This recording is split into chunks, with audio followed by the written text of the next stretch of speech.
Hello, Wanderers! Today we'll be covering the Fifth Battle of Beleriand. I'll analyze the chapter called Of the Fifth Battle, Nirnaeth Arnoediad, from a book called The Silmarillion, written by JRR Tolkien and published after his death by Ballantine Books in 1977. A link to purchase the Silmarillion is in the show notes for this episode. Welcome! In the Beginner's Guide to the Lord of the Rings podcast, we explore the foundational, epic stories from the deep past of Middle-earth. If you enjoy J.R.R. Tolkien's books, or maybe Peter Jackson's movies, or perhaps you're excited for Amazon Studios' new series, The Rings of Power, and you want to dive deeper into the rich world of Middle-earth, then listen and subscribe. Lagovanyan, fellow wanderers. Today's episode date is May 19th. On this day in Middle-earth, in the year 2941, Bilbo and the dwarves are passing Weathertop. In the year 3019, the Fellowship rests in Minas Tirith, and Elrond and Arwen are about to come to Lorien on their journey to Minas Tirith. This is adapted from the Today in Middle-earth History calendar on theonering.net. Let's check the map. These map checks are modeled after the beautiful maps that accompany the Lord of the Rings books, and I hope give you the context for today's story. If none of this makes sense, please listen to a few previous episodes and catch back up. It is the first age of Middle-earth. Morgoth, the Dark Lord, has broken the siege against him, but pockets of allied elves and men remain. Beren and Luthien were able to reclaim one of the stolen Silmarils, and, regaining life after death, have settled in a river island in the far southeastern corner of the land. As today's episode is focused on the fifth battle, let's do a quick recap of the previous four battles of Beleriand. The first battle of Beleriand happened before the Noldor returned to Middle-earth from their sojourn in Valinor. Morgoth had sent two forces to both the eastern and western sides of Beleriand. King Thingol of Doriath and Círdan the Shipwright each led forces against the orcs. Neither the elves nor Morgoth could claim full victory.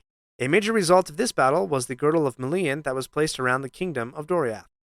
The second battle was known as Dagor Nuin Gileath, or the Battle Under Stars. Morgoth attempted to wipe out the Noldorine elves soon after their return to Middle-earth, but Feanor and his sons were able to drive Morgoth's forces back. Feanor became separated from his forces, was surrounded by Balrogs, and received a fatal wound before being saved by his sons. Morgoth's forces retreated, so the elves claimed the victory, but Feanor died, and his spirit passed back to the halls of Mondos. The third battle was called Dagor Aglareb, the Glorious Battle.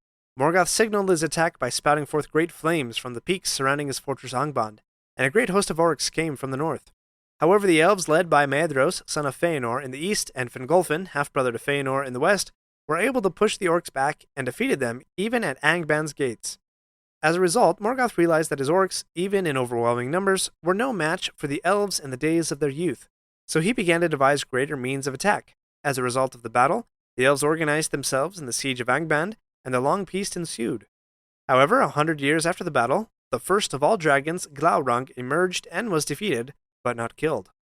The fourth battle was Dagor Bragollach, the Battle of Sudden Flame. Great rivers of flame had gushed forth from Morgoth's mountains, quickly consuming many of the elves' defenses. The flames were followed by orcs, Balrogs, and the dragon Glaurung. The elves, although they had been joined by the coming of men from the east, were broken and scattered in many places. Finrod, son of Finarfin, emerged from the stronghold Nargothrond, but Turgon, son of Fingolfin, remained hidden in Gondolin. The siege was broken, and the houses of the Noldor were cut off from each other. Fingolfin, High King of the Noldor, rode forth to challenge Morgoth to single combat, and fell in battle, but not before wounding Morgoth 7 times. Orcs now freely roamed the northern regions of the land. So, to sum up, Morgoth had been the aggressor of each of the 4 previous battles of Beleriand. His forces had been defeated by different combinations of allies: Thingol, Círdan, Feanor and his sons, Fingolfin and his sons, and the houses of men. Thus far, alliances have held true, though a major factor was the fear of treachery due to the oath of Feanor and his sons. But the fifth battle, as we're about to see, differs from the previous 4 in many respects. The fifth battle is called Nirnaeth Arnoediad, the Battle of Unnumbered Tears. Beren and Luthien have accomplished their quest, and so Maedhros, son of Feanor, now realizes that Morgoth is, quote, not unassailable as he seems. He attempts to gather together all the strength of the elves, both the Noldor and the Sindar, but because of the oath of Feanor, Maedhros' call to arms is less well received than it could have been. Thingol, possessing one of Feanor's Silmarils, refuses to march forth to help the sons of Feanor. However, the elves are joined by the houses of men, and even the dwarves prepare to march against the Dark Lord. Morgoth has also had time to devise a new weapon, embedded spies, and he has found a house of men who are happy to help fill that role for him. To start the battle, the allies are organized like this: Maedhros with dwarves, men from the House of Bor, and swarthy men in the east, and in the west, Maedhros' friend Fingon, who, if you remember from several chapters back, Fingon had saved Maedhros from captivity. Unexpectedly, their forces are strengthened by the unlooked-for coming of Turgon out of Gondolin with 10,000 elves. The plan was to draw Morgoth's forces and then pinch them together from both the east and west, but Morgoth was well aware of their plans, thanks to his spies, and sent a force to draw out the allies' western flank. Through a mad passion, some of the Fingon's forces push out far ahead of the others, and even slay the guards at Angband's gates. Fingon suffered great losses, but was saved by the coming of his brother Turgon. On the field of battle, Turgon met again his friend Húrin, who himself stood beside Fingon as part of his guard. Morgoth emptied all his forces into the field, quote, wolves and wolf riders, and there came Balrogs and dragons and Glaurung, father of dragons. But even with all this opposition, the death knell for the elves was the treachery of one house of men. For in the east, Ulfing suddenly turned on the allies and called for more treacherous forces out of the hills, and in the confusion caused great losses to Maedhros' forces. But the dwarves remained faithful, and stood, quote, more heartily than either elves or men, and they wore, quote, great masks in battle, hideous to look upon. Against these dwarves came Glaurung the dragon, who by now had grown to his full armor. Even so, the axes of the dwarves were able to pierce his armor. The dragon struck down the dwarven king Azagal, but in a final blow, the king was able to drive a knife into the dragon's belly. The dragon fled from the field, and the dwarves carried their king from battle, singing in deep voices. On the western side of the battle, the lord of Balrogs, Gothmog, had come forth and engaged King Fingon in single combat. A second Balrog choked Fingon by the neck with a fiery whip. Then Gothmog smote his helm. Thus the High King of the Noldor fell. The remaining elves retreat from the battlefield. In the rearguard, Húrin the man urges Turgon of Gondolin to go ahead, saying to him, quote, for in you lives the last hope of the Eldar, and while Gondolin stands, Morgoth shall still know fear in his heart.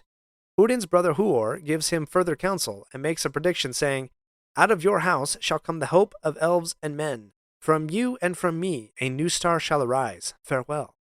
Moglin, the son of the Dark Elf, orphaned in Gondolin and raised by his uncle Turgon, stood near and heard this prediction of Huor. So let's pause for a second. Huor says, with the foresight of imminent death, that from his descendants and Turgon's descendants that a new star shall rise. Fast forward a few generations, and indeed from the mingling of these bloodlines comes Arendil, the Great Mariner, who certainly is a rising star, and whom we will discuss in a future episode.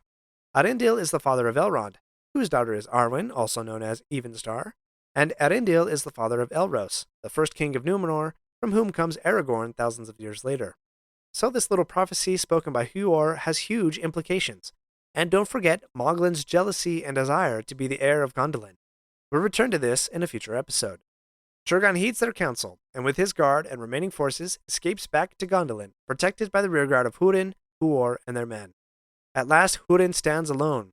He wields his axe two-handed, and it smokes with the black blood of Gothmog's troll guard. By the command of Morgoth, he is captured alive, and taken back to Angband as prisoner of war. We're not done yet. If you like this episode, please leave a review and share with your friends. And remember to subscribe if you haven't already. We'll be right back.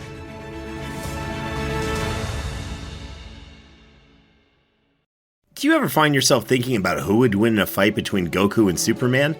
Hi, I'm James Gavsey, and on the Who Would Win show, me and my co-host Ray ignore anything important happening in the outside world and debate fictional battles between characters from comics, movies, and video games. We got a new show every week, and almost always am I the winner. Yeah, not true, Ray. In the past, we've discussed such matches as Captain America versus Darth Vader, Solid Snake versus the Iron Giant, classic matchups like RoboCop versus Terminator, and even the Muppets versus Sesame Street. That one was crazy. So if you're a fan of geek culture and love a spirited debate, check out the Who Would Win show wherever you get your podcasts, or check us out at whowouldwinshow.com. Morgoth's victory was great. Men had betrayed their allies, and ever after the elves trusted men little, except from the three houses of the faithful men, who from that day on they alone received the trusted name of the Edain. Quote, the realm of Fingon was no more, and the sons of Fëanor wandered as leaves before the wind. Orcs and wolves travel uncontested throughout all the land, and only a handful of elven strongholds remain. In central Beleriand, King Thingol and the Maiar Melian still held the kingdom of Doriath. In the south, Orodreith still held the kingdom of Nargothrond. In the west, Círdan and his elven mariners took in many refugees into their havens. But a year after the Great Battle, a great force of orcs razed the havens to the ground, and Círdan and his people escaped by taking ships into the sea. With them was Fingon's son, Gil-galad. You'll want to pay attention to the story of Gil-galad, as he is a confirmed character in the Amazon series Rings of Power, and even marches against Sauron in the Third Age of Middle-earth. Círdan and his people establish a foothold in the south by the mouths of the river Sirion and on an island off the coast. Turgon and his hidden city Gondolin still stood, and once he heard of Círdan's small refuge, he again sent forth messengers to sail into the west and plead the cause of the Noldor to the Valar. But none ever returned to Gondolin, and indeed only one messenger ever returned to Middle-earth. All of Morgoth's thoughts now turned to Gondolin, for he now understood the strength of their forces, and he remembered the wounds of Turgon's father Fingolfin, and that this house of elves was particularly blessed by the Valar Olmo, Morgoth's ancient enemy. Morgoth knew that Húrin had spent a year in Gondolin, and so he designed to learn of Gondolin's location through torture. The method of torture was this. Morgoth chained Húrin to a stone chair on the high peak Thangorodrim, and in cruelty gave Húrin power to see and hear as if with Morgoth's own eyes and ears, so that Húrin was forced to watch from afar, quote, the evil and despair that shall come upon those whom he loved. Thus ends the Fifth Battle of Beleriand, the Battle of Unnumbered Tears, where Morgoth gained a great victory over his foes. Fingon was killed, Gondolin was revealed, and Húrin taken captive. Please join me next week, where we'll dive into the story of Húrin's children and learn the tragedy of his son, Turin Turambar.